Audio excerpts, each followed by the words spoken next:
Hey there, Internet people, and welcome back to Green Wing Gaming, or welcome if you're new.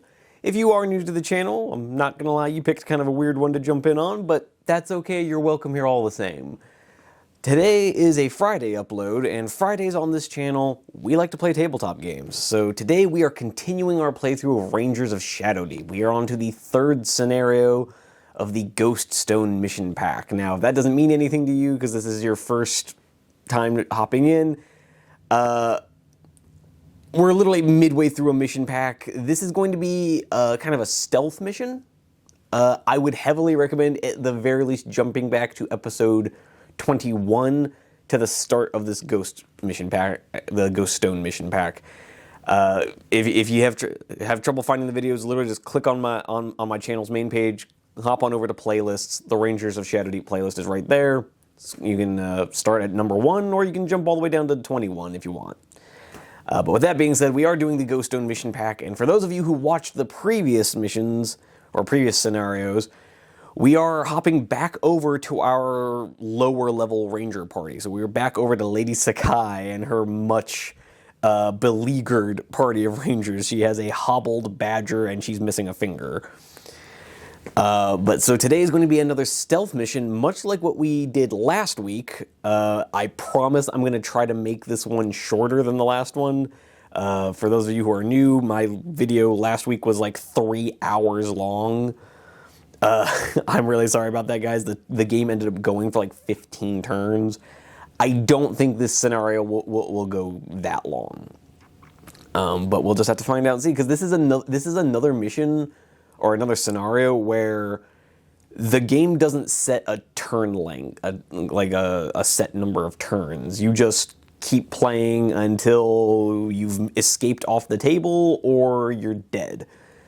So yeah, this has the potential to be another long one. I'm going to do my absolute best to not let that happen. But other than that, the mission, this scenario is going to be a really interesting one. Having taken a quick look at it to set up the table and whatnot, this might be the most interesting setup we've done in...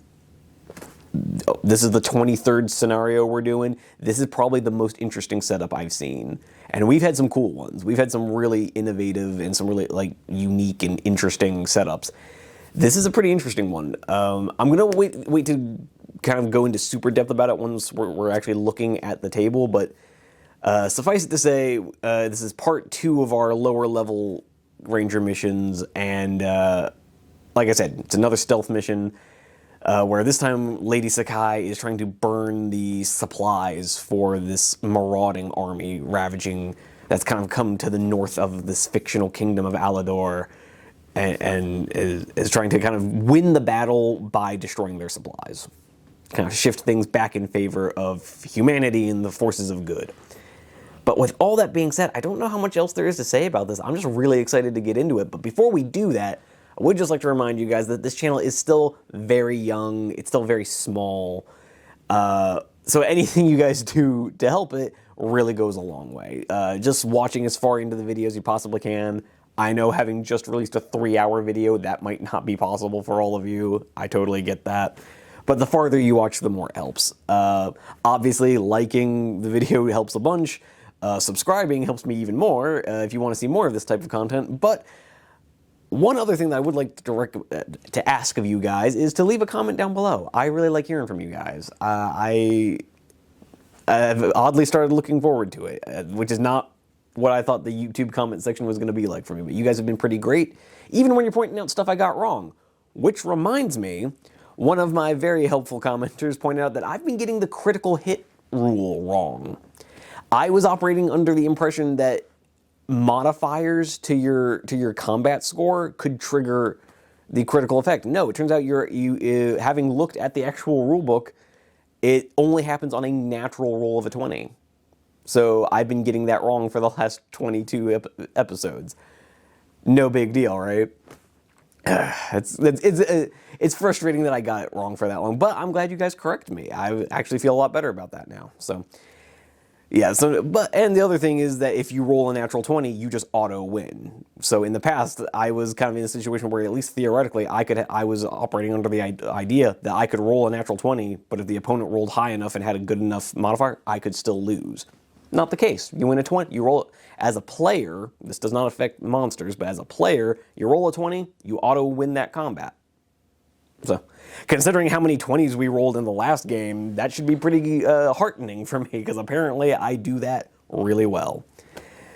But yeah, so like I said, the point I was making there is that you guys genuinely do help out with your comments, and I love hearing from you. So please do leave one down below. I would appreciate it. But with all that out the way, we're playing Scenario 3 of the Ghost Stone Mission Pack, so let's just get into it. Alright, as usual, guys, we are going to start off with the narrative for this stuff. Now, the mission pack here is technically divided into 2 missions.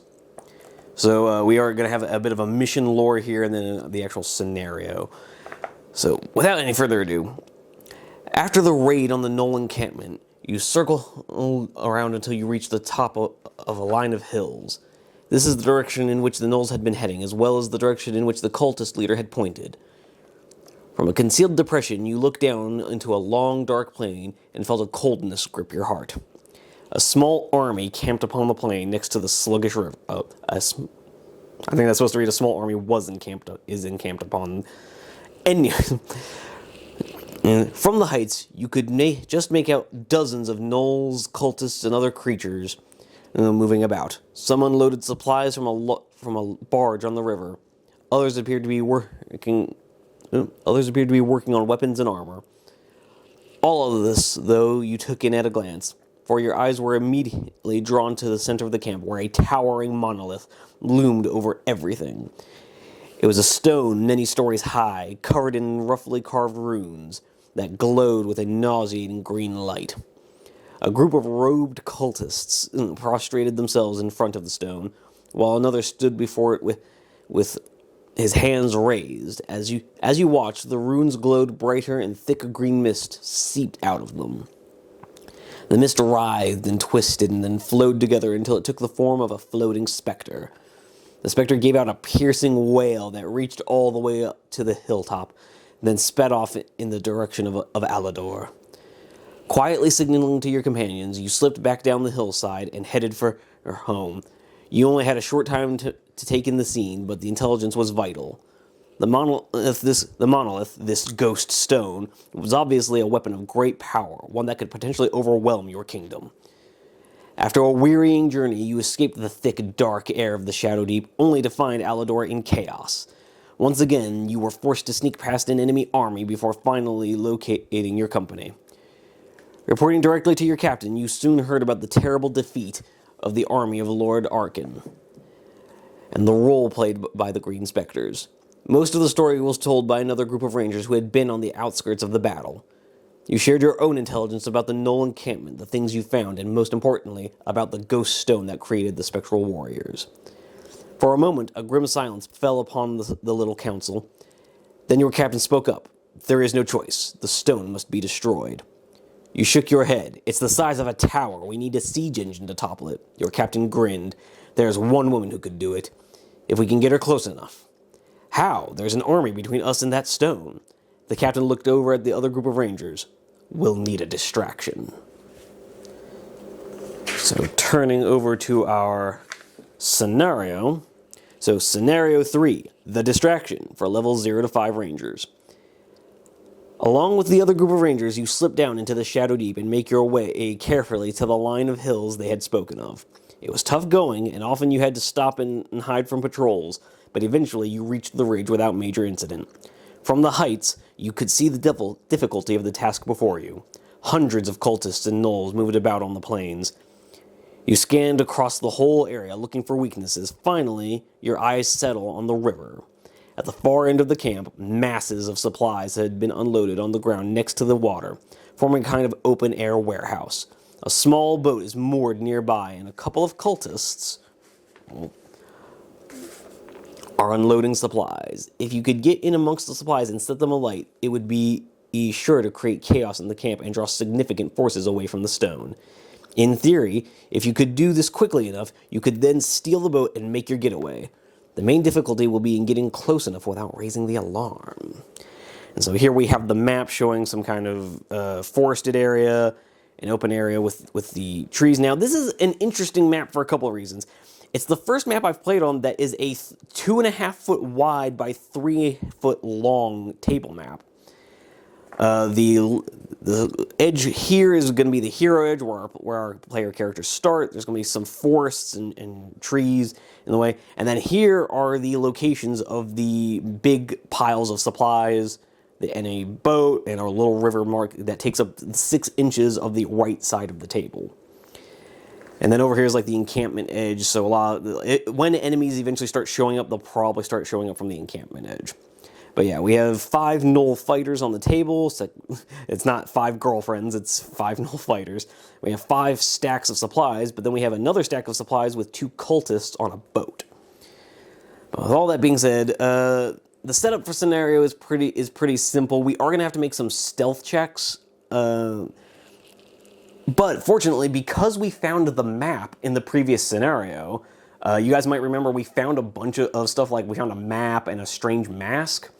The map is going to give us a +5 to the stealth checks we have to make at the start of the game. Now, those stealth checks are going to simply determine where we start our deployment, because if we fail the stealth check, we actually have to start, like, in base contact with the edge of the map. But if we pass the stealth checks, we can actually move up to 10 inches, deploy up to 10 inches forward, and go from there. Now, the stealth rules are in effect, so we are going to be working with lines of sight for these models. We are going to be randomly determining their movement, so we're going to be using a scatter die for you old school Horus Heresy or Warhammer Fantasy fans out there. So the stealth rules apply in that the alarm is tripped if you try to kill a Gnoll and fail, if you kill a Gnoll in line of sight of another Gnoll, or if they can just draw line of sight of you at the start of their activation. But you get a +4 to any attacks made while you still have stealth active. And furthermore, for this scenario, the line of sight is never more than 12 inches. So if a creature is more than 12 inches away, it cannot see you no matter what, even if it's looking straight at you. Now, the boat on the river is treated as being kind of like down in like a canal, like a really deep canal. So as soon as you're on the boat, you are no longer within line of sight of anything over here next to the river. So the cultists are not within line of sight of us while it's up here, and you can only, and the shadows are much deeper here within the Shadowdeep. And line of sight there is actually reduced to just 6 inches. So that's going to be kind of interesting. But with all that being said, we've dealt with the lore, and let's take a look at the table. All right, here we go, guys. We've got the table all set up, and as you can see, we've got our forest, our kind of like dead, upside down forest over on the left edge. This over here is going to be our table edge. So we've got some ruins, we've got some trees, and then over this far table edge is going to be the encampment edge.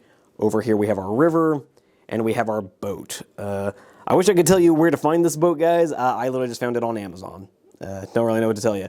The 2 cultists aboard are from a Warcry gang from Games Workshop. Other than that, there's a couple terrain features here, like this wall, this hedgerow, and actually the little stack of wood I have on here are from Mantic Games, as are the 2 tents I have on the table. The rest, like the crates and pallets that are there, these are going to be the piles of supplies. These 5 giant piles of crates are going to be the supplies that we're trying to set on fire. I got those from Etsy. I wish I could tell you where to find them, but this little guy right here is from a package that came with these crates over here from a company called GameMat.eu. If you're watching this, you probably know who they are. But just in case you don't, go to GameMat.eu. They have tons of pre-painted like resin scenery. It's really fantastic. Like, it literally just comes out the box ready to go on the table. You don't got to paint it. You don't got to do anything to it. Literally just pull it out the box and it's ready to go. And I guess for those of you who have never watched these videos before, the mat we're playing on is from Table War. Game Mat also makes game mats as the name implies, but they ship theirs all the way from Europe, and Table War is right up in Canada, so I could get these a lot quicker because I'm down in the States. Other than that, you'll notice this paper river that I've got set up over here. My fiance was kind enough to cut this out of some paper she had stashed away. So, just one more reason why I genuinely do not deserve this woman. But anyways, that being said, we have our typical Skaven stand-ins for nulls. And with all that being said, it is time to do some stealth rolls. Now, we're just going to rapid fire these. We're just going to be going from left to right. So starting with Lady Sakai over to Gorbin. Lady Sakai, I believe, has a +2, but she's getting a +5 in addition. So she has a +7 to this. She needs a 12, so we need to show a 5. And she cranks a 15, so she's going to be able to deploy forward. Olaf von Ornstein is just getting a +5, so he needs a 7. And he rolls a 4, so he's starting on the table edge. What about his daughter? No, his daughter cranks a 16. Cranks a 16, so she's going to be starting off up the table. Oh, sorry, camera's being a little wonky there. You know what, we're going to switch over to the blue dice. Easier to see. So, yeah, next we're going to be doing Gorbin, who rolls an 8, but with the +5 from the map, that becomes a 13, so he'll be deploying forward. Then Briar the Badger, again, needing a 7, cranks a 13, and then Becca the Bounty Hunter rolls an 11. So everyone except for Olaf is going to be starting a little bit forward. So that is fine. Olaf, it's also worth mentioning, is going to be starting down 3 wounds. He is lightly wounded from his last encounter. So yeah, I guess that's why he's so far behind everybody else, that he's just, he's still feeling his wounds a little bit. But with all that being said, the rest of the party is going to be able to deploy up as much as 10 inches. And then we're going to get started. And for as long as as stealth remains in play, we do not have to draw event cards for the first 2 turns. I guess the only other thing to mention here is my strategy. I'm going to try and clear out these gnolls as quickly as I can before I start setting any of these things on fire. So we are literally going to try to creep up forward and maybe try to take out this closest gnoll first, then work our way across, getting all of our people next to the supply crates. I don't know how well that's going to work, but if I can at least get these closest 3 on fire, the plan from there is, because once you set even one pile of crates on fire, the alarm is automatically raised, because it's kind of hard to stealthily burn supplies. However, you can also search these piles for items. So you want to spend one action searching the crates and then another action burning them. The other thing with that is, once these crates are on fire, you have 1 turn to get away from them, and then after that, any creature within 2 inches of the crates takes 2 points of damage just for being near them, because they're, on fire.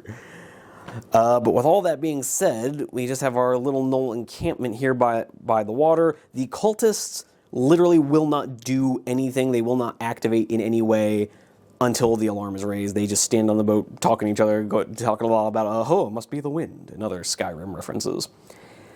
But with that being said, that is the table, and we're going to go ahead and get into turn 1. Alright guys, here we are now with everybody fully deployed. We have Olaf here with his wound marker just trailing behind everybody.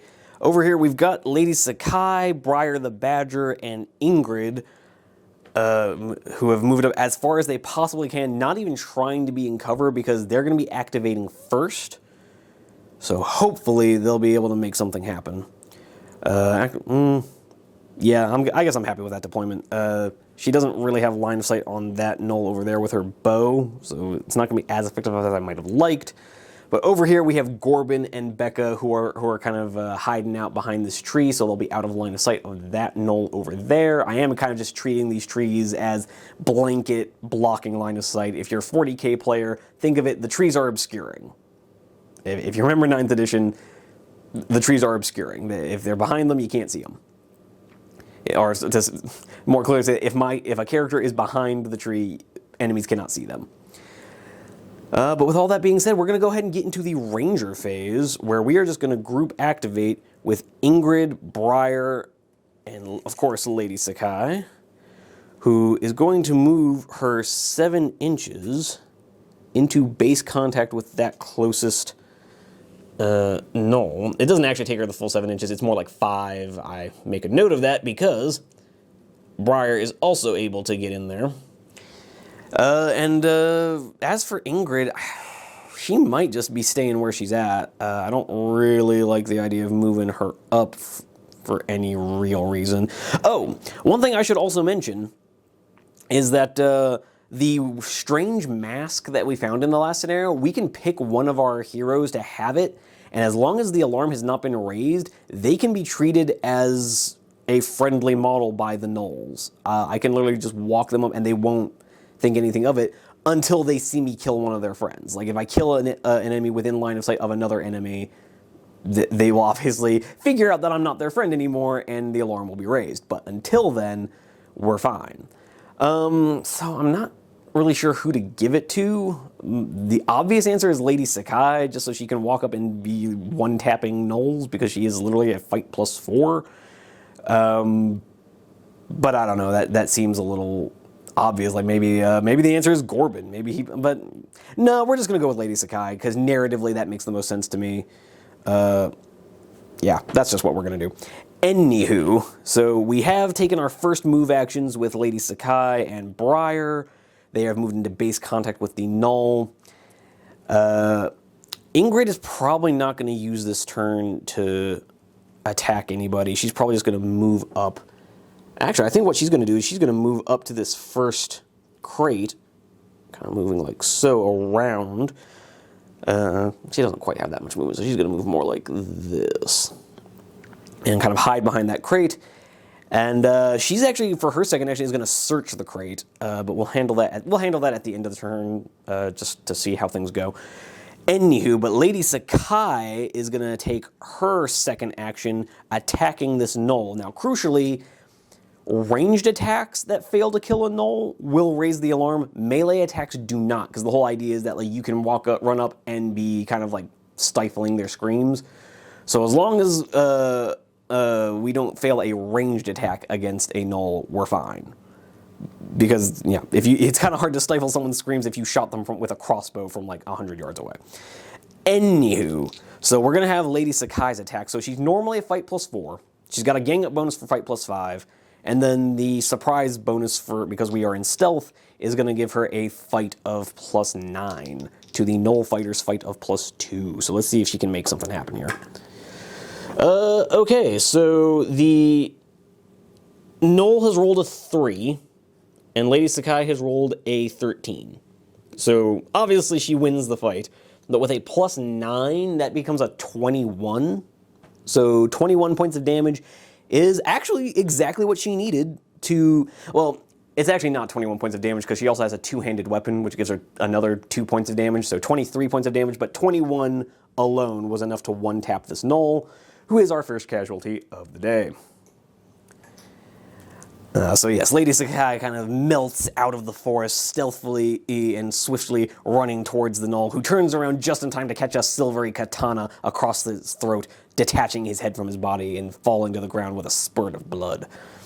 Ingrid and Briar sprint to keep up behind her, and Ingrid will use her second action to roll on this result, on this pile result. Now remember, we're not going to be burning this just yet because I don't want to alert all the other baddies. At least until we've cleared out these other three central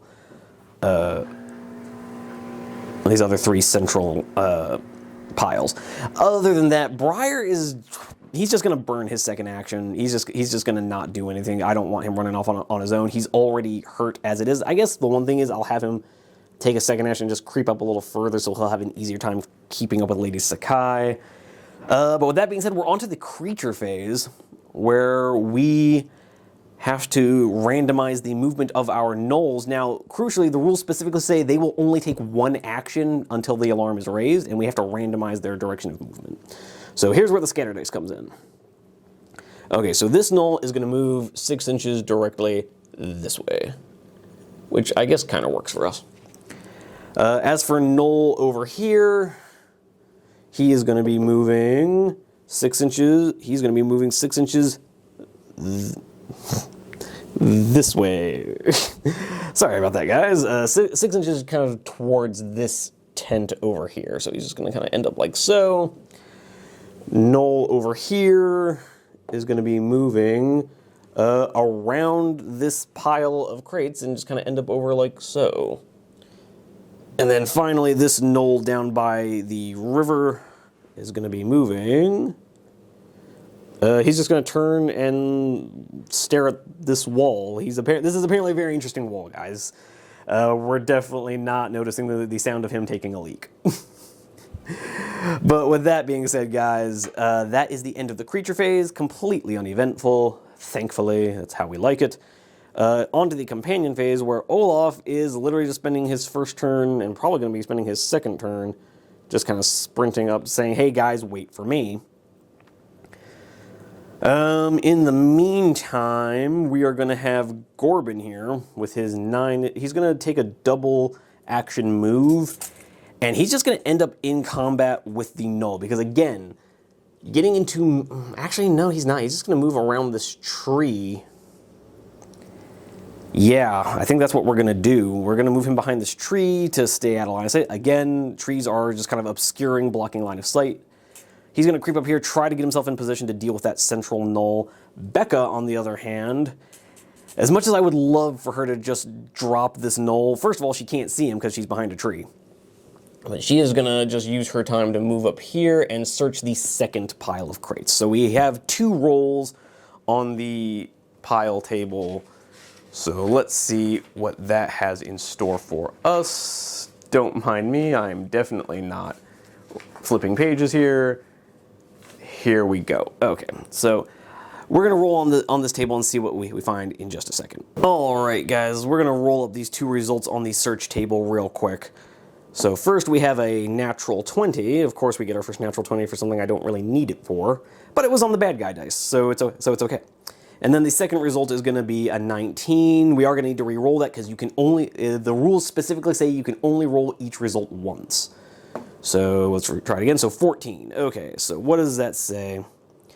For the first result, this will be what Ingrid found. The figure finds an unusual weapon. It may be picked up and it may pick up and carry this weapon even if it had no item slots currently available. After the scenario, follow the instructions in the weapon hoard section of the book to discover what weapon has been found. Okay, so at the end of this, we're gonna have to draw a card on the weapon hoard table. You guys saw this in the very first scenario. It's how Lady Sakai got her silver katana that if she ever levels up her armory stat enough, will have a like shootable throwing knife. Anywho, the second result, this will be what Becca found. The figure finds an oil flask. It receives a +8 to any one attempt to set a pile of supplies alight. Oh, that does remind me. We do have to make survival checks or I think traps checks. It's one of the, there are 2 different options, and you have to make like a 6+ to actually successfully set these things ablaze. So Becca can just automatically, well, let me make sure I've got that right. Okay, yeah, it's a survival or an armory roll, and it's target number 14, not target 6. So we have to make a 14 to set these things ablaze, but Becca is going to have a one-time +8 to that. So that is helpful.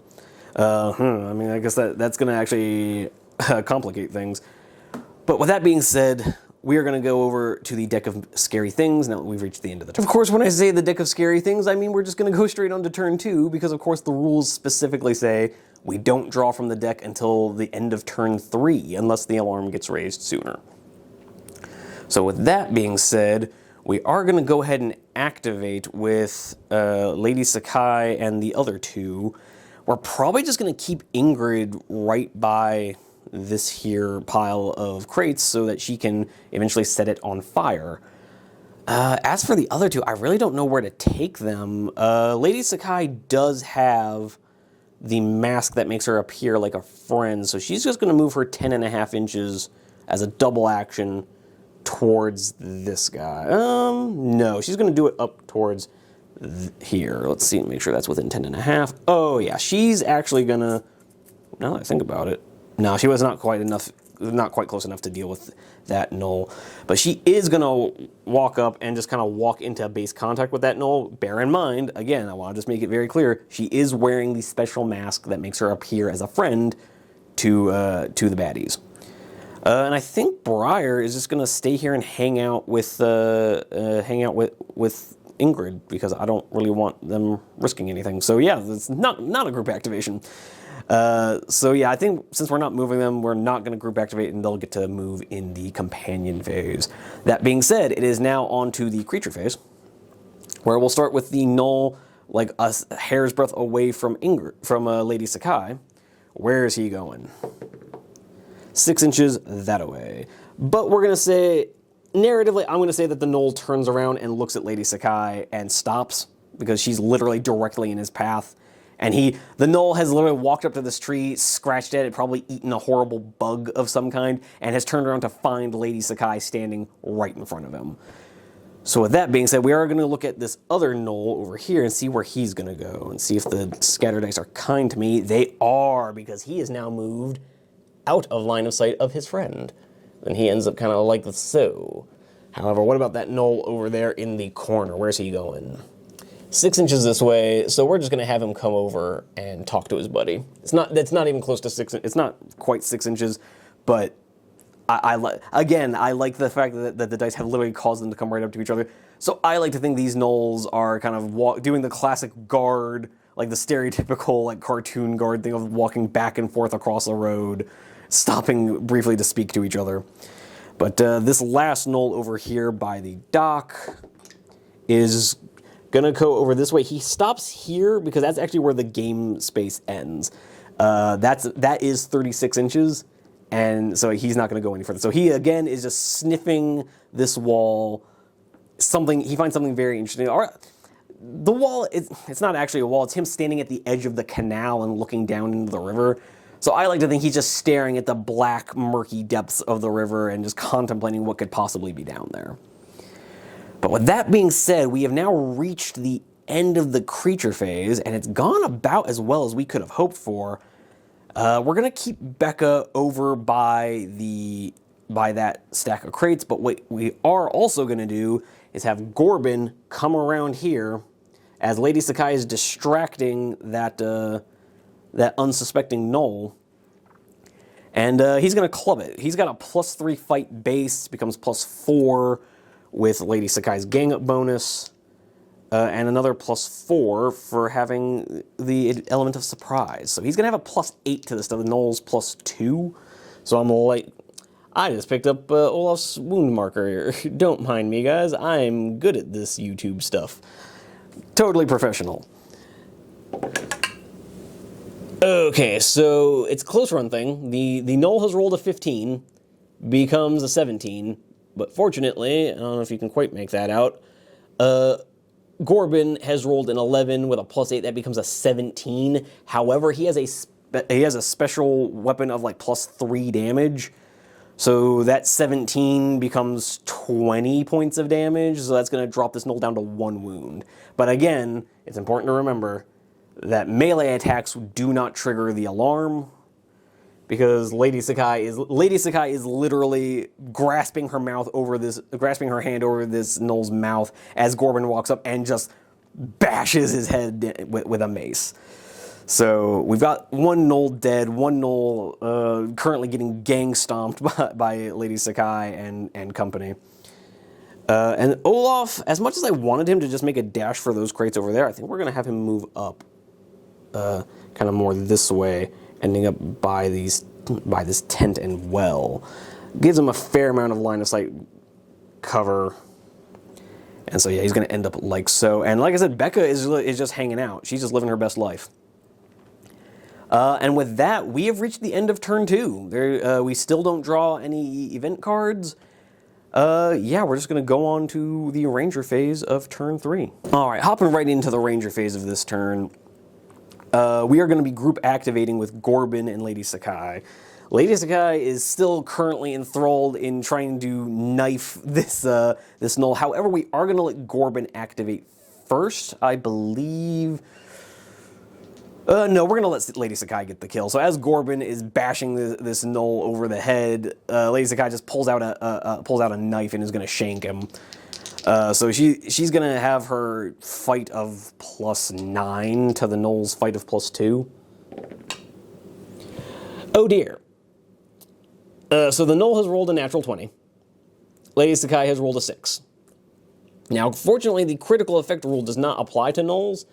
But we are going to need to, even with a +9, Lady Sakai currently has with a 6 + 9 is 15. I guess we're not going to use the Hand of Fate reroll. We're going to just have her use her parry ability, and so she's not going to take any damage, but she's also not going to kill the gnoll. So we're going to have Gorbin try to finish it off. He'll have a +8 to the gnoll's +2. Let's see if he can do a little bit better. So the gnoll has rolled another natural 20, but fortunately, Gorbin has rolled a 19.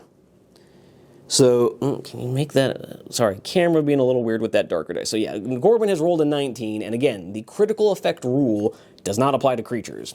So 20 plus 2 is 22, and then Gorbin is a 19 with a +8, that's 27, plus 3 damage from his mace, or plus 2 damage, whatever. Enough to splat the rat. This clan rat is no more.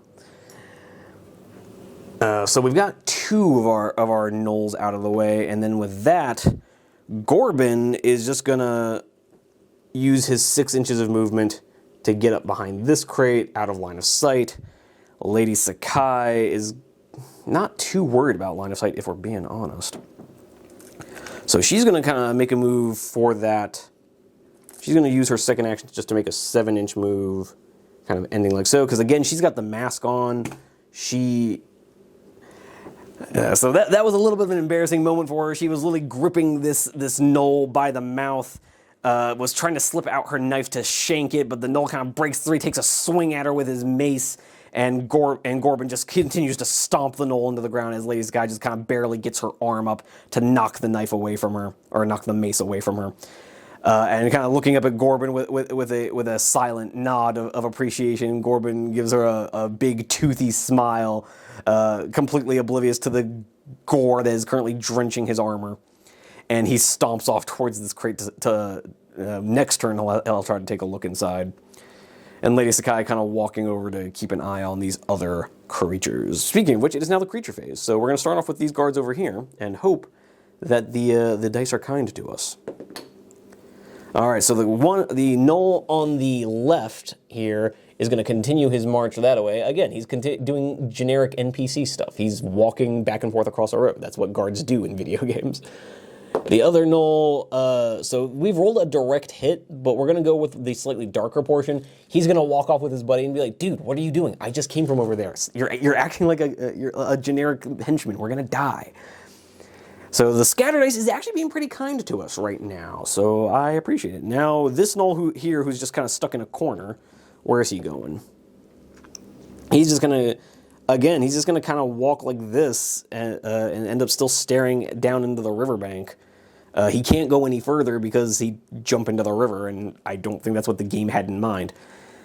With that being said, we're into the companion phase, and as much as I hate to say it, I don't think... Well, no, that's not true. Olaf is going to move.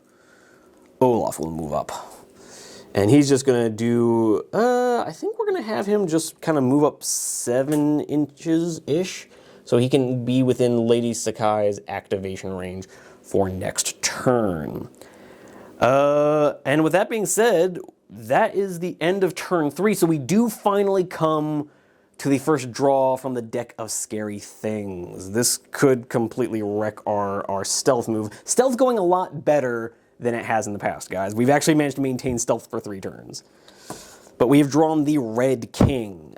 I have no idea what that does, so we are going to have to find out in a second. Alright, so looking at the table, the Red King says place 2 gnoll archers at the center of the encampment table edge. So that'll be the edge that's kind of farthest from us when we're looking at the table. Sorry, the camera keeps unfocusing.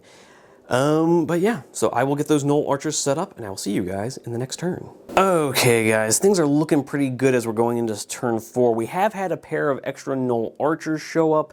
That is a bit of a complication, but I'm actually not too worried about it. So we are going to activate in the Ranger phase first. So Lady Sakai is going to activate with Olaf. Olaf is just gonna... He's just gonna double move to get in base contact with this pile of crates. So we now have base contact with 4 of these 6 piles. A part of me just wants to say screw the last one, but that's... No, we're not gonna do that. We're just gonna... What we are gonna do is have Lady Sakai... Oh, she can literally just get over there with a regular move. So she's gonna get over there, and her second action is gonna be to search this pile of crates. We'll roll for that at the end of the turn, because she can't do anything else for the rest of this turn anyway. So now we go to the creature phase. Just a quick reminder that these cultists specifically do not activate until the alarm is raised, which, to be fair, is probably going to be any minute now. So let's start with Buddy Boy over here licking the wall. Where's he going? He's going to turn around and head over to look at the other side of the crate. Fortunately for Olaf, Olaf is on the opposite side of the crates, and this guy's not looking in the direction of Briar or Ingrid. He is just kind of turning around. He's finished staring into the depths and is like, remembered, oh right, I'm actually supposed to be doing things. I'm actually having like a job, and decides to go back to taking inventory. So coming over here, the gnoll on the right is going to go first, and is going to go 6 inches back that way. He hears the archers coming and has decided to go say hello. But what about his buddy? What does the other gnoll there say? No, he cares not about those guys. He's just going to go up to the table, up to the game space edge, like so. So coming over to the gnoll archers, the one on the right, what's he doing? Apparently turning around. Yeah, because if we look at how that dice roll ended up, yeah, he apparently came on the map. He comes onto the map, sees this gnoll come, he's like, oh man, I owe that guy like $10. Oh, I don't want to talk to him. And the buddy boy next to him, where's he going? Apparently moving straight forward. He sees the giant keg, says, hey, that sounds like a good time, and just walks right into that. So one archer is getting smashed, one is avoiding his debts, and this guy's running over like, hey, Tim, what the hell? You never paid me back for last week's card game. So fortunately, the gnolls, the scatter dice is being pretty kind to us, guys. The scatter dice is really letting us get away with some stuff. But with that being said, the only thing to really do here is Gorbin is gonna search his pile of crates, and Briar, Briar and Ingrid are just going to kind of hang out by their pile of crates, so we have guys by all 5 piles. So we have 2 rolls to make, and yeah, that really is going to get us to the end of the turn. I'm not going to have any of my people move, because I don't want to, well, you know, we are going to go ahead and get started with some of these rolls, because I don't imagine we're going to be able to maintain stealth too much longer. So we are going to have Becca, because she has already searched her pile, and you can only search a pile of crates once. So she has an oil flask, and I believe she has armory of +2. No, actually looking at her, no, she does not have armory +2. Pardon moi. But she does get a +8 to this because of the oil flask she found, so she's going to, it's normally a 14, so she's going to need a 6 or better on the D20. And she cranks a 16, so yeah, she has officially set ablaze our first pile of crates, and her second action is just going to be to start running, because stealth is now off the table. So she's just going to end up like so. Gorbin is going to search his pile of crates. We'll roll for that in a minute, but his second action is going to be to try to set it, well, actually, no, we do actually kind of need to see what this does, so we'll do him last. We will do him last. This pile of crates, however, has already been searched, so we are going to start trying to set it ablaze. So Ingrid is going to start us off. She just needs to crank a 14. She gets a 6, so I guess her second action will be to try again. And she rolls a 2. Oh dear. And then Briar, I guess we'll give Briar a chance. He rolls a 3, and his second action is a 1. So yeah, the two of them are just frantic. So Ingrid and Briar are just hunched over a flint and steel and are just desperately trying to get this this pile of crates to go up.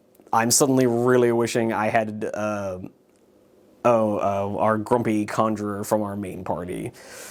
If only we had our fire wizard. But oh well. So real quick, we're just going to cut over to the result table to find out what Lady Sakai and Gorbin have found in their crates, and we will be back to the turn in just a sec. All right, so we have another 2 results to roll on the table. So the first result is going to be a 10, which is a separate result. All right, that's going to be what Gorbin found, and then what did Lady Sakai find? An 18. Okay, yeah. So interesting. We have found kind of all of the good results now. So Gorbin's result is that he has found his crate that he is searching is filled with small books. The figure may take one as a free action and carry it even if he has no item slots currently available. He does, because he's not carrying anything. After the scenario, choose one figure to make a read runes roll, target number 10. If successful, the ranger, either our ranger gains 10 experience or one companion gets a progression point. The book is some kind of prayer book and is turned over to academics for further study. The figure receives a +3 to roll to any roll to see if this pile is set alight. So he's going to get a +3, so he's only going to need an 11. I'll have to check if he has any armory stat. And then for Lady Sakai, what did she find? For an 18, the figure finds an unusual weapon. It may pick up and carry this weapon even if it has no item slots currently available. After the scenario, follow the instruction on the weapon. So we found a second unusual weapon. So we'll be drawing 2 cards from the weapon hoard table. But with all that being said, we will be back in just a second to see if Gorbin can pass his check to set his pile on fire. All right, and we're back, folks. I had to take a quick look at Gorbin's stat line. He does not have any rankings in armory. He has like a +8 in strength and a +3 in swim, but no armory. So he's just gonna have the +3 bonus from finding those books. So he's gonna need to crank an 11 on this. No, he rolls an 8, and his second action is going to be to try again. No, he rolls a 6. Crap, that is not what I needed, guys. Because we have officially blown the alarm. The baddies know we're here. The line of sight rules are still going to apply, and the target point for the... Actually, that's an interesting thing. This is going to be the first scenario where the target point for the map is actually going to be kind of relevant, because a bunch of our enemies do not really have a line of sight on anything and are going to just treat the boat as the target point. So we'll see how that ends up going. But with that being said, we've reached the end of the turn, I believe, because, yeah, Olaf double moved. These guys failed to set a fire. So did Gorbin. Becca actually does have her turn to go. So she's just going to move 9 inches, move up like 8 inches, and kind of take cover behind here in the event that this guy becomes an issue. With that being said, all in all, we're looking okay. We are looking okay. We might be able to pull this off. But with that being said, it is time to come to the deck of scary things, where we have drawn the red 6. All right, and we're going to go find out what that means. All right, so red 6 says, there's a strange crack of thunder, and the figures see the ghost stone light up in the distance. If the alarm has not been raised, all evil creatures immediately move 4 inches directly towards the encampment edge of the table. All hero figures not in the river must make an immediate will roll, target number 12, or only receive 1 activation next turn. Ooh, that's not good. So yeah, I'm going to have to take a quick look at everybody's will stats, and then we'll be back to do those roll-offs. Alright guys, going into turn 5, but first we're going to do some quick will checks. So oddly enough, Lady Sakai has a +4 in will, as does Briar the Badger. Everybody else is +0. So we're going to do Lady Sakai first. She's going to need an 8. She cranks a 14. Briar the Badger also needing an 8. He cranks an 11. And now on to all the people that need to crank 12. So Gorbin rolls a 4. He's only getting 1 activation. Becca rolls a 6, or rolls a 9, only getting 1 activation. Olaf rolls a 13. He will be getting both his activations. And then Ingrid, let's see what she's going to be doing. Rolls a 7, only gets 1 activation. Okay, fun stuff. So the Gorbin and our 2 archers are going to be activating only once.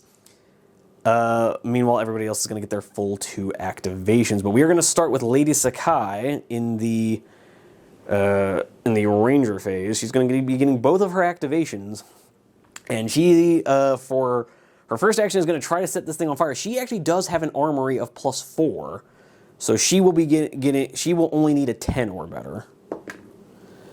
And cranks a 17. So this crate is officially on fire. That is our second successful crate burning of the turn. And she's going to use her dash ability to just get the hell out of Dodge. And we are now making for that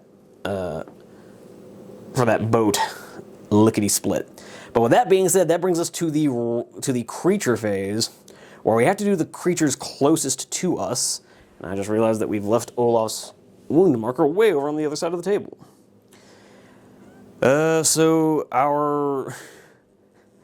This guy has no visible enemies within 12, so he's just gonna move to the boat. And that's gonna be his turn. This guy, again, ditto, is more than 12 from Olaf, and is just gonna move, but is gonna end up pretty much acting as normal, end up moving a total of 9 towards Olaf, ending up like so. Again, this spearman has no line of sight on anything else, and is just going to move 9 inches after Lady Sakai, because he doesn't know that Gorbin is there. These guys are going to do something similar. They don't have a line of sight on anybody, because these archers are really going to suffer from the whole not having longer sight lines. But there are an awful lot of them, and they are all now suddenly coming straight at us. So that's a problem. But with that being said, we are going to hop over to Briar the Badger and see if he can't break our losing streak on setting things on fire. He is going to try to set this on fire with a just natural, looking for a 14. Rolls a 12 for his second activation. Rolls a 14, yes. So he does get this thing set on fire. He is going to have his next turn before he has to worry about taking any damage, but he has successfully set this crate ablaze. Ingrid is going to take this opportunity to just move 6 inches, kind of ending up by this pile of looted bounty, claiming some soft cover. Gorbin here is going to use his 1 activation to try and crank an 11. And he cranks a 16. Of course, now he doesn't need the bonus at all. So that is our 4th crate that we have set ablaze. Yeah, so things are going, but that is his only turn. He will have next turn to try and get away from that crate before taking damage. That leaves us with just Olaf. Now, here's the thing, guys. We actually get... we more or less don't need to burn this crate right here. Although I would only know that by looking at the chart. So, but the thing is, he does have enemies closing in behind him. So, I think what he's going to do, he's going to try firing off his pistol at this incoming null and see if he can't deal with that. And if he can't, then he's just going to beat feet and make a run for it. If he can, he might use his other action to search that crate. Okay, so we are going to roll up his attack with a shoot +1 against fight +2. No, he has rolled a 2. The null only rolled a 6, but still more than enough to beat his roll. So Olaf is just going to use his second action to get the hell out of here, and he's just going to run into base contact with this null by the boat. Oh, and sorry, before I do that, I forgot these guys should activate now, but their target point is the boat, and I guess they would have line of sight. We are going to treat the getting off the boat as just getting off the boat as 1 activation, so they're going to be like so. So they're now a pair of cultists standing between us and the boat. Olaf is just going to run forward and get into base contact with one of them. Because he's taking a shot over at this knoll, realize he's about to get outflanked, and that we desperately need to break through to this boat if we want to make our getaway. Because realistically, guys, we've set 4 ablaze. There's a 5th one on the boat. We don't need this last crate, not with all of these enemies coming in on us. But with that being said, it is already time for the deck of scary things. Let's find out what it has in store for us. The Red Jack. All right, let's go see what that does. All right, the Red Jack says place 2 skeletal knights in the center of the table edge opposite the hero table edge. Increase this to 4 skeletal knights if the alarm has been raised. So we will be putting 4 skeletal knights on the far edge of the table. I will get that all set up, and I will see you guys in just a second. Alrighty, guys, coming into turn 6 here. Things are getting a little hectic with a bunch of skeletal knights coming in on that table edge, and a bunch of them. They don't have like a lot of health, but they're scary enough that I don't want to be here. So we are literally just trying to break through all these bodies to get to this boat so we can get the hell out of here. With that being said, we are going to group activate with Lady Sakai and Olaf von Ornstein. Lady Sakai is just going to run forward into both of these cultists, and Olaf is going to take his first action. Yeah, I mean, his first action is going to just be to fight this cultist. So cultists have a fight of just +1. That's not so bad. Because Olaf has a fight of +3. He's not going to be getting the gang up bonus because Lady Sakai is in contact with another cultist, which there was no way for me to not do that. Even if she had tried to get in base with one cultist, the other would have snapped into base with her. So not a lot I could do about that. So Olaf is going to be going. He's going to have, well, do I want to do that, or do I want to have Lady Sakai go first? No, I have to make Olaf go first because she's already done her first action. Never mind. I don't know what I'm talking about, guys. So yeah, Olaf is now going to use his fight of +3 against the cultist's fight of +1 and hope to God that he rolls well. So he has rolled an 18 versus a 14. So he has rolled well. The cultist gets a total of 15. Olaf gets a total of 21. But we're going to remember, he doesn't get the crit bonus. That's not how that works. But he does, with an armor of 11 and a health of 12, his 21, that 18 is exactly what he needed.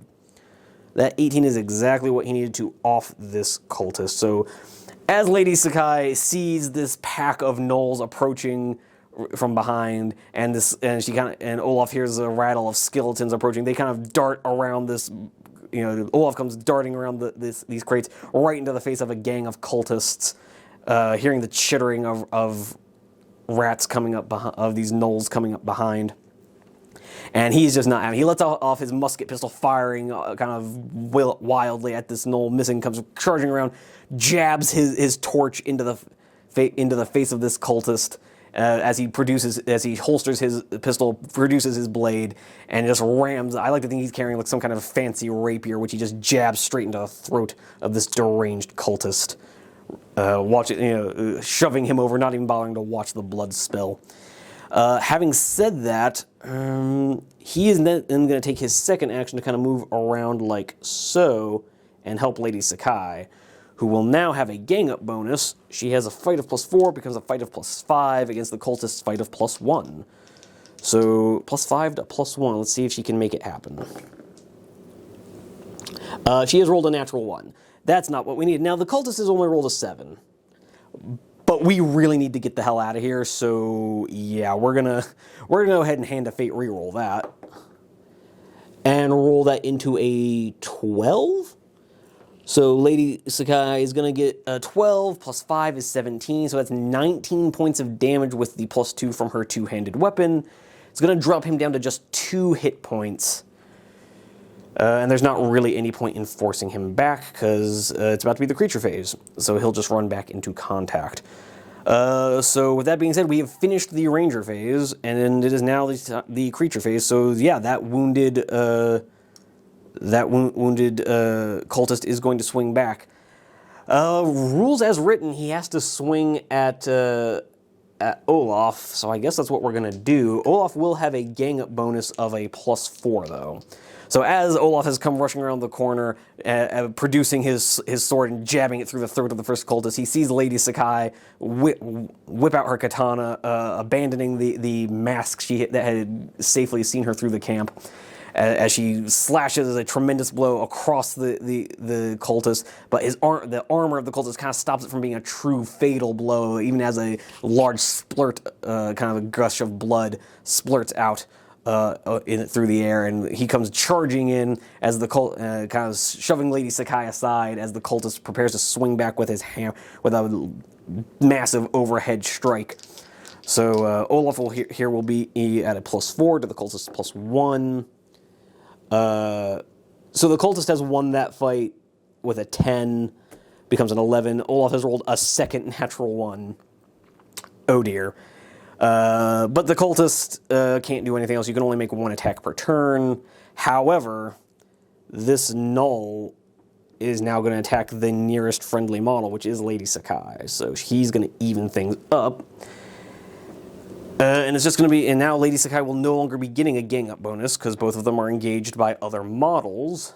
So we are now going to see Lady Sakai with her +4 against the null and fighter and his +2. So it's gone okay. Lady Sakai has rolled a 14 to the null's 14. Oh, that's weird. So we've rolled double 14s. Sorry, guys. I keep knocking over the walls that I've kind of used to mark off that this river is not in line of sight. So Lady Sakai's rolled a 14. With her +4 comes an 18.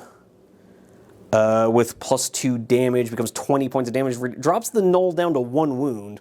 So as Lady Sakai kind of sweeps her katana laterally across the cultist's throat, and Olaf... Oh, one thing I should clarify. The cultist rolled a 10 with a +1 as an 11. Olaf has armor 11, so he just absorbs the damage. So Olaf managed to shove Lady Sakai aside as she slashed her sword across the cultist's throat, assuming he would die. Didn't see the blow coming, so Olaf jumps in the way and intercepts the hammer, taking it square in the chest. Sorry, I realized I just hit the microphone, so apologies to my headphone users. But so takes the hammer blow right on the chest like a champ. As Lady Sakai sees this stunning act of heroism, this other gnoll comes charging forward looking to gut her, and she just brings her sword down, slashing across its gnarled face, driving it back. But with that being said, we have a bunch of other gnolls about to make their attacks. And I just realized I left my tape measure over here. Excuse me, boys and girls. So yeah, the skeleton knights are gonna be just out of range. The closest one ends up like so, and they're just gonna conga line in behind. All the same, we're not thrilled to see them so close. This gnoll fighter, on the other hand, is not within range to actually fight, but is within range to double move into base contact with Lady Sakai. And unfortunately, I think we are about to get dogpiled on, because all of these guys, yeah, literally all of these gnolls are within 9 inches. So this gnoll is going to come in, get in with Olaf. These 2 archers are actually not going to engage those 2, because why would they? They are, however, going to engage Becca, because she is the nearest visible model to them.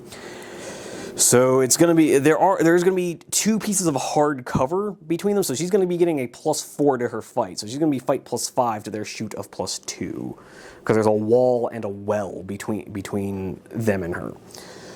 So the nearest archer shoots at her, and rolls a 9. She also rolls a 9. Yeah, her +5 means she's fine.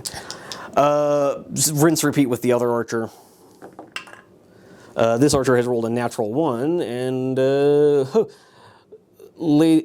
Becca has rolled herself a 5, becomes a 10, the 1 becomes a 3. So yeah, the 2 archers let off their bows towards Becca, but she just kind of ducks behind the well and the arrows fly wide. That does bring us to the end of the creature phase, but we've got problems. We have a bunch of enemies closing in on us, and not a lot of attacks to deal with them. So what we're going to do is we're going to start with Ingrid here, wow, she blends in weirdly well with that treasure.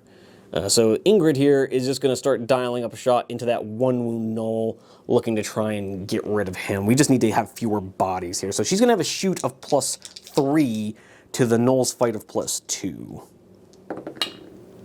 And she rolls 17 to the Null's 17.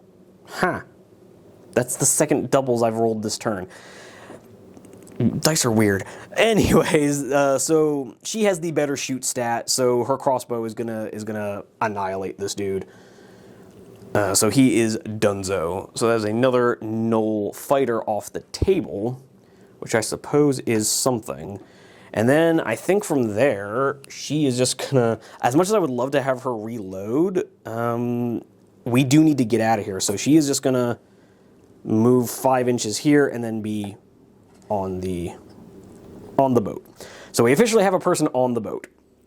With that being said, Briar the Badger only has a 5-inch move, so he's going to double action move into base contact with this wounded cultist, see if he can't be of some help. So that is a double action for him. Now, as for Gorbin, what is Gorbin going to do?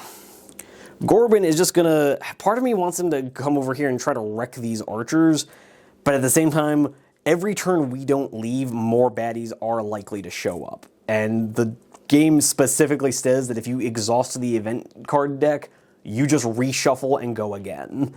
So the enemies are just gonna keep coming.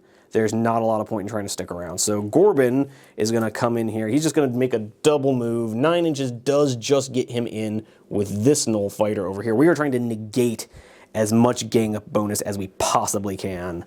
And Becca is just going to, much as I hate to do it, she's not going to be of much use to us. So she's just going to make a double move and end up at the base of this stairwell, so that way she'll be close enough to group activate with Lady Sakai, and she'll be able to get up on the boat. But she will at least have time to make a shooting attack before she does so. But with that being said, we have reached the end of the turn, which means it is time for the deck of scary things, as if things weren't bad enough as they are. So we have drawn a red 9. Let's go find out what that does. Alright, the red 9 says place a specter at the center of a random table edge. So let me just grab a d4. The 1 will be the hero edge, 2 will be the river edge, 3 will be the far edge, and 4 will be the encampment edge. So 2, I believe that's the river edge I said. So yeah, that will be a specter showing up on the river edge. That's not great for us. But with all that being said, I will see you guys in the next turn. Alright guys, here we are at the start of turn 7 with a bit of a dog pile that I'm not super thrilled about. But we are at least going to be able to start off with Lady Sakai group activating with our Bounty Hunter and Olaf von Ornstein. See if they can't try to thin the herd just a bit. So we're going to start off with Becca the Bounty Hunter dialing up a shot into the nearest skeletal knight. It's going to be fight +3 to her shoot +3. There's not a whole lot to do here. She's just going to have to really put in work. So she's yeah, it's effectively dice even. So Becca has rolled a 19 to this knight's 20. So yeah, the knight just edges her out. Unfortunate. And rather than have her stick around and potentially get dogpiled, I'm just gonna have her retreat onto the boat. Much as I hate to do it. But with that being said, we are now gonna have Lady Sakai take her first attack action. She's going to try and... Do I want to have Lady Sakai do that, or do I want to have Olaf do it? Yeah, Olaf is going to try and finish off this super wounded cultist. Now, Lady Sakai is currently engaged, but Briar the Badger will be providing him with a gang up bonus. So... it will be Olaf's fight +4 against Briar's fight against the cultist fight +1, because Olaf is normally only a fight +3, but Briar's giving him the gang up bonus. So let's see if that makes a difference. Not really. Hold on. No, it's not. It's not so bad. It's not so bad. Hold on. So, damn it. Sorry, I knocked the dice, guys. The Olaf rolled himself an 18. So the cultist rolled himself a 20, and I kind of panicked there for a second because I saw the natural 20. I thought, oh god, critical hit. Olaf's gonna die. But then I remembered the critical effect only applies to player characters. So I'm not gonna lie. I kind of panicked a little bit, knocked over some of these freaking walls, and kind of knocked the dice a little bit. But he did roll an 18. You're just gonna have to take my word for it on that one. But so he's rolled his 18 with his +4 becomes a 22. Again, that doesn't trigger the critical effect, but it is a win, and it is going to be enough to kill the cultist, which is something I suppose. Although, oddly enough, as far as we've gotten into this game, we've only killed 3 gnolls and 2 cultists, as far as I can tell. Yeah, so it's weird. We've gotten just really far, but not done a lot of damage in terms of killing stuff. But anyways, we are now going to have Lady Sakai go, and she's going to try to kill this gnoll fighter right in front of her. She's going to have a fight of +5. No, fight of +4. She's just got her normal fight of +4 because the gnoll, there's no one else engaging the gnoll. But with all that being said, it's going to, yeah, her first action is going to be to fight the gnoll. So yeah, she's gonna, yeah, I'm just trying to think if there was anything else to do, but no, it's literally just gonna be dice even. So the gnoll has rolled a 17, Lady Sakai has rolled a 3. That's not great. We're gonna use our Hand of Fate reroll, because if not now, then when? So that turns into a 20, so a natural 20 does get her the victory, and is going to kill the gnoll.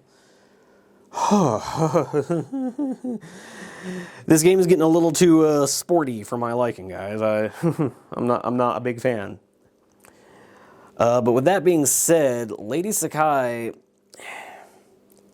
she is noble enough that she's not going to leave. Because part of me wants to say screw all these other people and just run onto the boat. That's really not her style. So much as I hate to do it, she's just gonna turn and face these skeletal knights. Yeah, that's kind of all there is to it. We go into the creature phase. So first things first, the gnoll over here in combat with Olaf is going to fight him because he charged forward. Even with Gorbin bearing down on him, Olaf has fewer wounds and is the one he charged. But Olaf, I keep knocking over this wall, guys. I'm just going to move it. I'm tired of knocking it over. You get the point. The river cannot be seen from the rest of the table. So Olaf is at least going to be getting the gang up bonus from Gorbin, so that's something. So this gnoll comes charging forward. Olaf watches manages to finish off this wounded cultist, kind of slashing his rapier through the gash Lady Sakai already made. The cultist falls to the ground as Lady Sakai shouts a warning of a pair of incoming gnoll spears. And actually, I think Lady Sakai's second action will be to move into base contact with the gnoll over here. So Olaf will have a +5 rather than a +4. So as she lets out a warning, she deflects one spear headed for her, takes the gnoll's head off. Just as it seems the spear was about to hit her, the Hand of Fate reroll comes in handy. She deflects the spear out the way and just barely manages to get the tip of her katana lined up with the gnoll's throat, dropping it instantly, and darts forward to kind of shove the other spear out of the way, trying desperately to return the favor that Olaf did her. So fight +5 for Olaf, fight +2 for the fighter. So the fighter has rolled a 3, becomes a 5, wouldn't be enough to hurt even if he'd won, which he didn't, because Olaf here has rolled an 11 +5, becomes a 17, becomes 6 points of damage, so that gnoll goes down to 4. Not a lot of point in forcing him back. If anything, it actually kind of helps us to keep him there. But with that being said, on to the skeletal knights. The first skeletal knight is going to rush in on Lady Sakai. He has fight +3 to her fight +4, so let's see if she can fend this off. So she rolls a 15, the skeletal knight rolls a 13. So yeah, she manages to shove the gnoll, the second gnoll, kind of out of the way as the first Gnoll's headless body is collapsing to the floor. Olaf turning just in time to continue the momentum, forcing the spear into the sky, jabbing his blade into the Gnoll's gut, which lets out a blood-curdling scream. Lady Sakai hears the approach of the skeletal knights behind her, whips around, slashing with her sword before she's even really seen the enemy, getting a total of a 19 with a +2 is 21 damage. The skeletal knight has an armor of 13, but only has 1 health. Skeletons, as a rule, only have 1 health. So the first skeleton rushes forward, and Lady Sakai just brings her silver katana down, blasting the skeleton apart. And then the next skeleton in line does much the same thing. He rushes forward. So as Lady Sakai brings the first blow down in a perfect vertical chop, blasting the first skeleton apart, she sees a second one stepping through to challenge her. And again, he's gonna... So Lady Sakai is not... Just to clarify, she is in base contact with the Gnoll, but it's double engaged by 2 of our other companions. So Lady Sakai will not be... The skeletal knight will not be receiving a gang up bonus. So, Lady Sakai, again, we fight +4 against fight +3.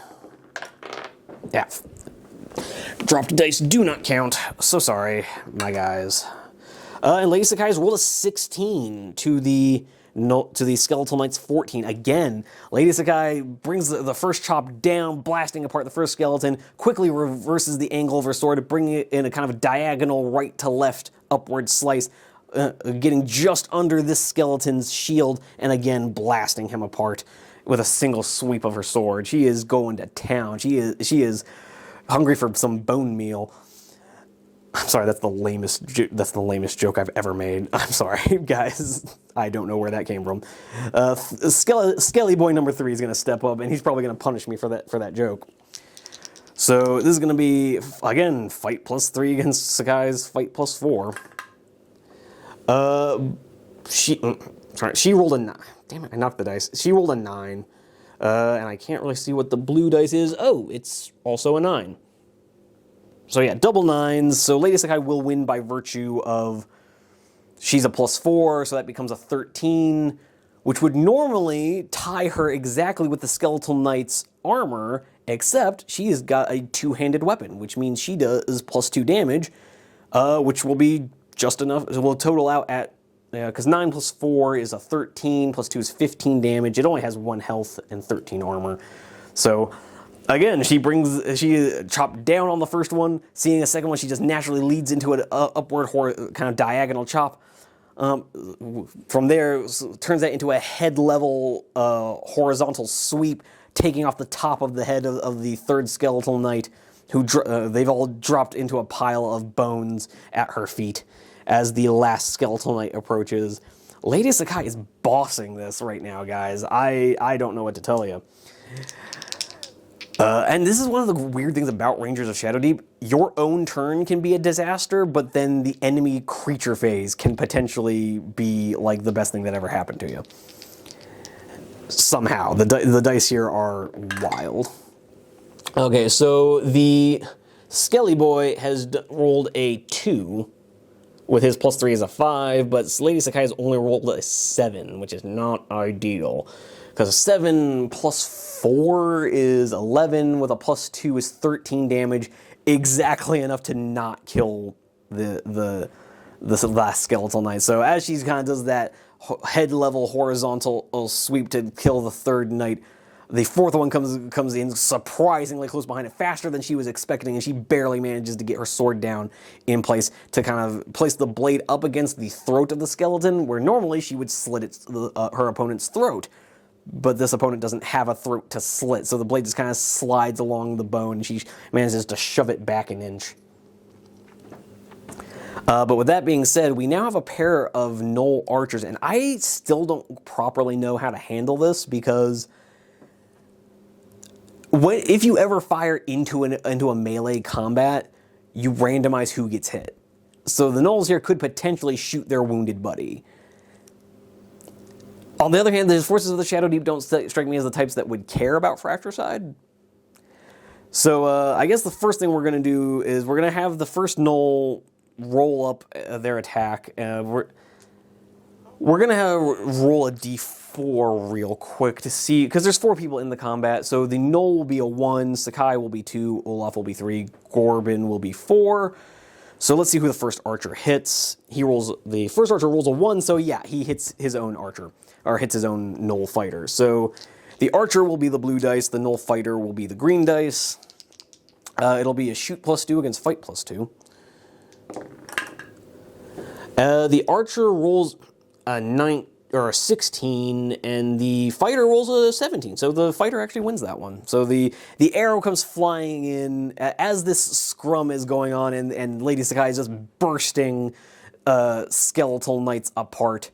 An arrow flies in, and probably aimed for her, but not aimed particularly well, flies into the back armor of the Knoll fighter, who lets out another cry before he realizes he hadn't actually been hurt.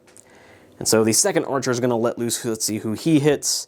That's a 4. That's going to be Gorbin, who's going to have a fight +3 against shoot +2.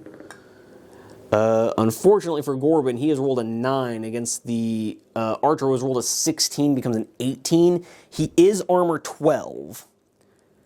So that 18 minus 12 just becomes 6 points of damage. So he has 13 wounds. So he's going to go down to 7 wounds. So he actually takes our first injury of the game. Oddly enough, we've been doing surprisingly well. And then our Spectre here is going to come charging in at Olaf. It's going to take a double move to get him there. But the Spectre has now engaged Olaf, which is admittedly a bit of a problem. But that is the creature phase done. Going into the companion phase, we are going to have Briar here just say nope, nope, nope, and peace out onto the boat with our archers. Becca, I believe Becca actually got on. So Ingrid, as her action, is going to search this this piece of this pile of crates, because that is treated as another pile of supplies for the purposes of this game. So she's going to roll for that at the end of the turn. In the meantime, it's just Gorbin left, who is going to take a hit at this wounded Knoll, see if he can't finish it off. He is going to be getting a double gang up, or no, he's only going to get 1 gang up bonus, because Olaf is engaged by the Spectre, but Lady Sakai is unengaged. She's available, gentlemen. She's handy with a sword.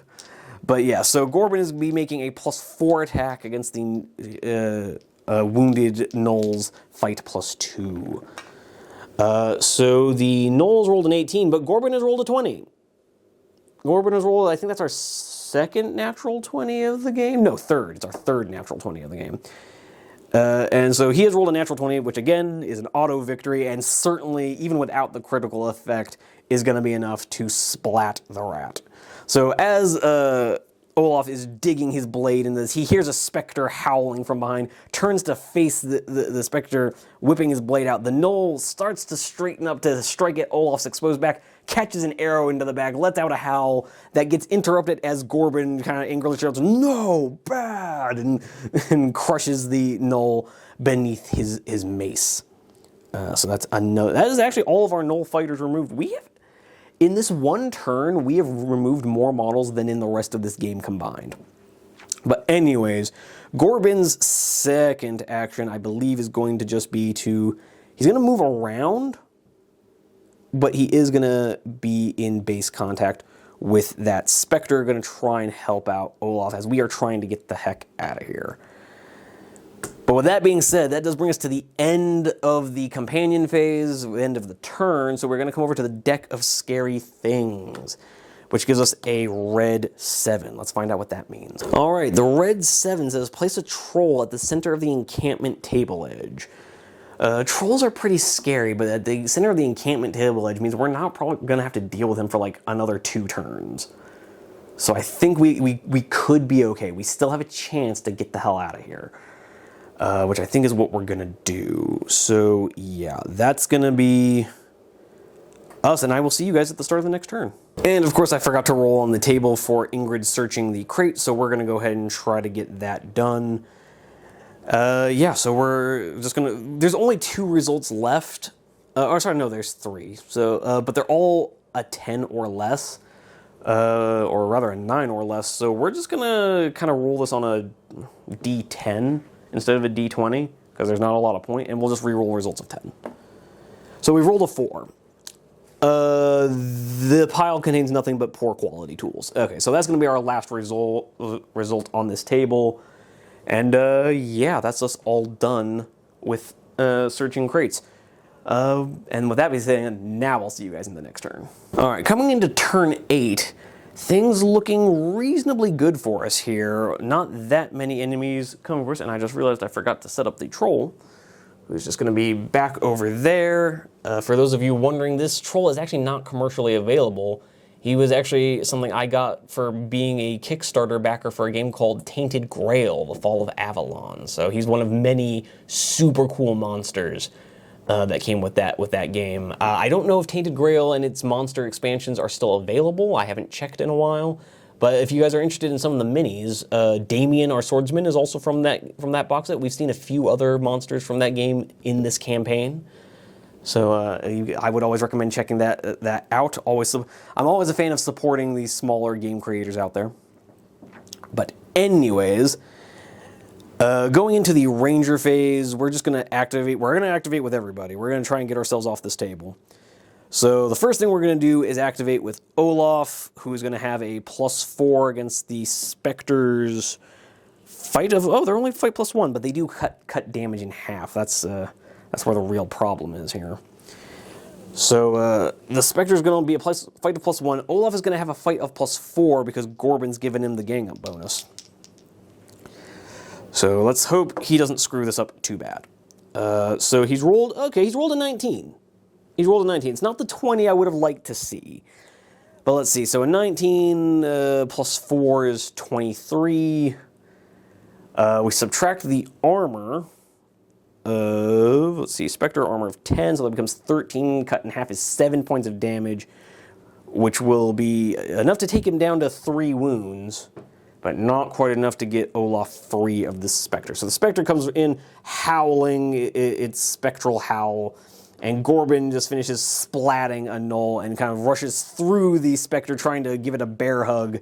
The Spectre just kind of phases through Gorbin as Olaf holds his rapier out, realizing that the Spectre is going to have to resubstantiate to attack him, and it does so directly onto his blade and lets out another piercing howl as it kind of echoes itself back away from the blade, trying to get away from it. But as it does so, Gorbin turns around for his first action and kind of smashes down with his mace, saying, "No!" He remembers these guys from the previous mission, and he's not having it. So he has rolled a he's rolled an 18. Sorry, I couldn't quite tell. The Ghost has also rolled an 18, which is not great. But with Gorbin getting a +4, it doesn't matter. It's gonna be enough to destroy the Ghost. So as the Spectre kind of recoils off the blade, trying to phase out again, Gorbin doesn't give it the chance and just bashes down with his mace, bursting the creature into a phantasmal green mist, removing it from play. With that being said, all of our heroes are unengaged and are within running distance of the boat. So Gorbin is gonna go ahead and hop on here. Olaf is going to use his second action to do much the same. Lady Sakai is going to do the same, and now she actually has to make what I believe is a survival check at target number 8. Fortunately, she has a survival of +3. We need to do this to cast off. And actually, you know what? We're going to use her focus ability that just gives her a +8 to skill checks. So she's just going to auto pass that. So we're going to cast off the boat, which takes away the stairwell, and at this point we can kind of call it, because now that they're on the boat, the people up on top of over here will no longer have line of sight. there's really nothing else that can happen to us. I'm looking over at the rest of the event card deck. It's just more monsters showing up, and they all show up over here in the playable camp area. So they can't hurt us on the boat. As long as we're more than 6 inches away, and the boat moves 8 inches per turn. And so we should be currently roughly like 24-ish inches away from the table edge. So the moment the boat touches the hero table edge, the game ends. All of our heroes are on the boat. So really all we need to do is also see if we can't roll what is needed to burn this last pile of supplies. I guess we can roll it for this first turn. We'll do Briar, Becca, and Ingrid all trying to roll a 14 or better.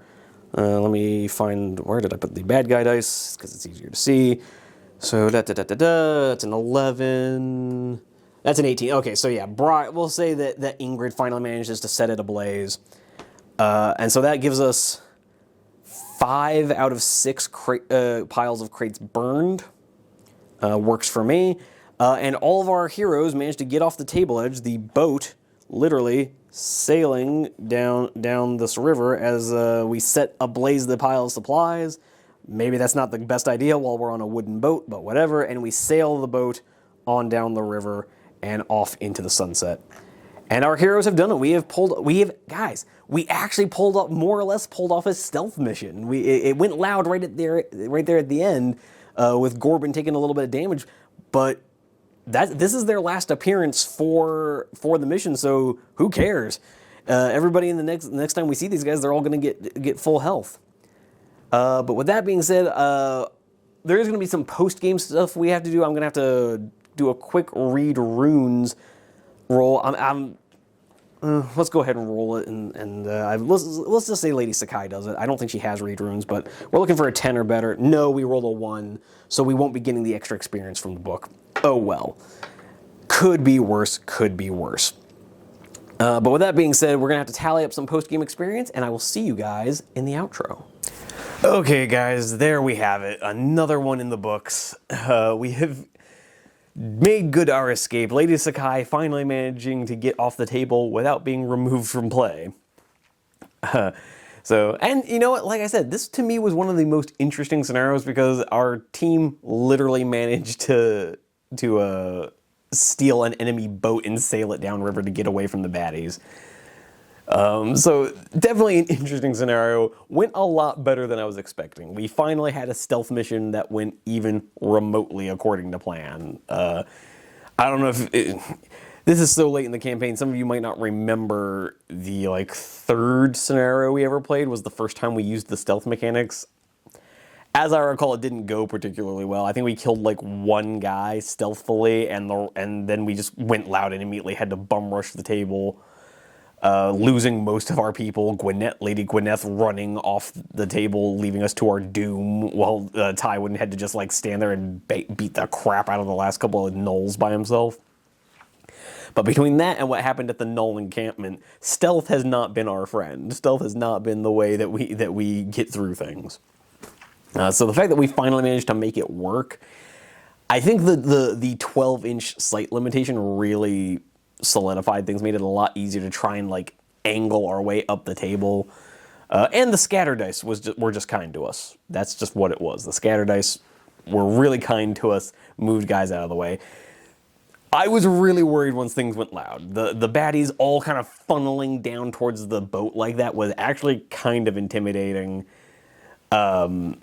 Yeah, and things could have gone a lot worse, because realistically, our combats were going okay, but it was really that one combat where Olaf killed the cultist, and Lady Sakai killed a gnoll, and then killed 3 skeletal knights in a row while forcing back the 4th.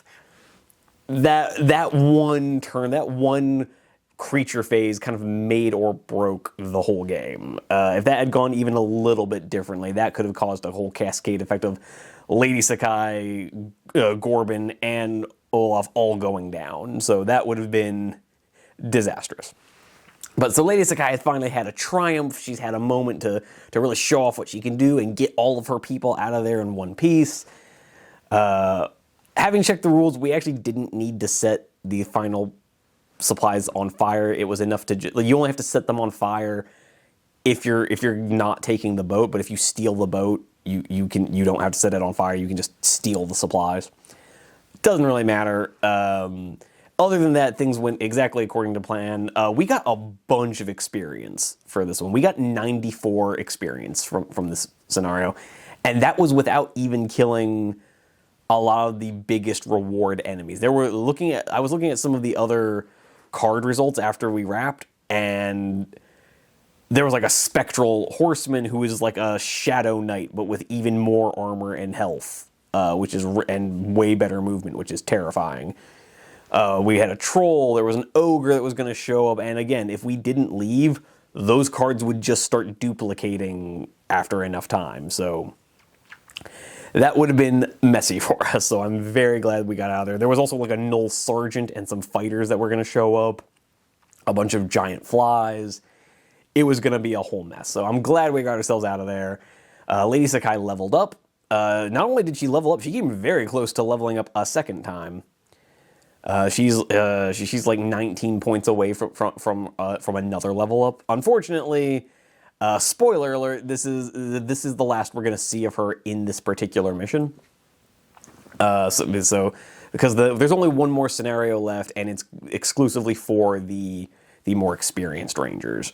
But I do really like that what we did with our more experienced team in the last scenario helped us in this scenario. Finding the map helped us get up the table a lot more easily. We got to start most of our party 10 inches up the board. Meaning, for Olaf, he was barely to the starting point when we started drawing event cards, whereas everybody else was well and solidly into the encampment, had already secured the first 3 pyres before we even drew the second, before we even drew our first event card. So that went very well. I was very pleased. Lady Sakai's leveled up. This level up, going to level 3, it just gets her 10 more experience recruitment points. I don't really know what I'm going to do with that, because I don't really want another animal companion. As much as I hate to say it, we might be retiring Briar. The whole thing of having -1 to his movement, now that we have 20 XP and we could potentially get something or 20 recruitment points going spare, and we could potentially bring in someone a little more valuable, that might be what we end up doing. But we'll have to see. But other than that, I hope you guys did enjoy this one.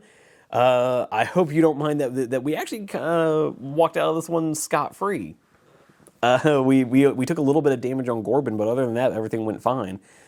Some very clutch heroic abilities.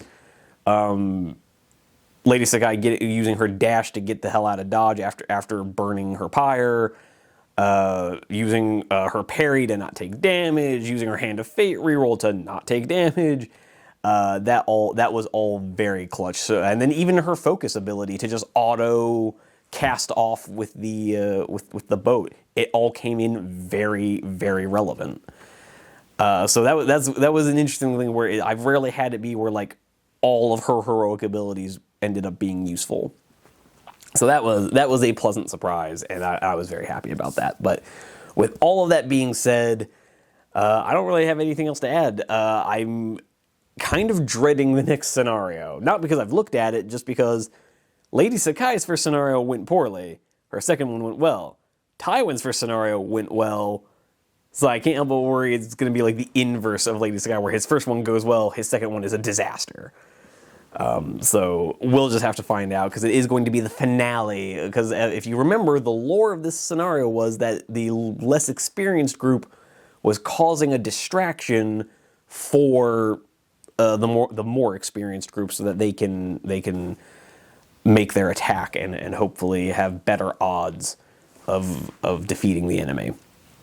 But all that being said, I hope you guys enjoyed this one. I would like to hear from you guys in the comments below what you guys thought. Did you find the scenario as creative as I did? Did you enjoy it? Are you as impressed with Gorbin's capacity to stumble his way into being useful? But yeah, just let me know, guys. I really do like hearing from you all down in the comment section below. But other than that, just another quick reminder to hit the like button. Consider subscribing. We do more of these videos every Friday. I swear 40K and other Games Workshop games are coming in the near future. But with all that being said, I can't wait to see you guys in the comments down below. I would love to see you in some of our other videos. And with that being said, happy wargaming. Onward to glory!